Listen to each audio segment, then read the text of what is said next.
Sasagot na naman po tayo ng katanungan. Ang katanungan, ganito. Ano ang sariling kalooban ng Diyos?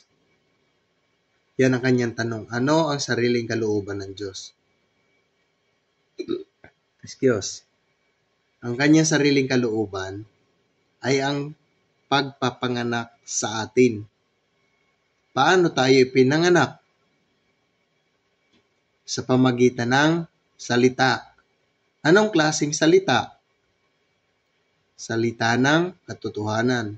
Bakit? Para saan?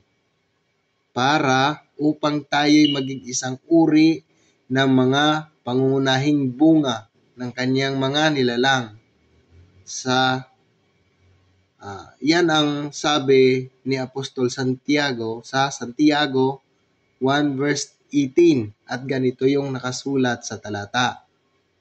Sa Santiago 1 verse 18, sa kaniyang sariling kalooban ay kanya tayong ipinanganak sa pamagitan ng salita ng katotohanan upang tayo'y maging isang uri ng mga pangunahing bunga ng kaniyang mga nilalang.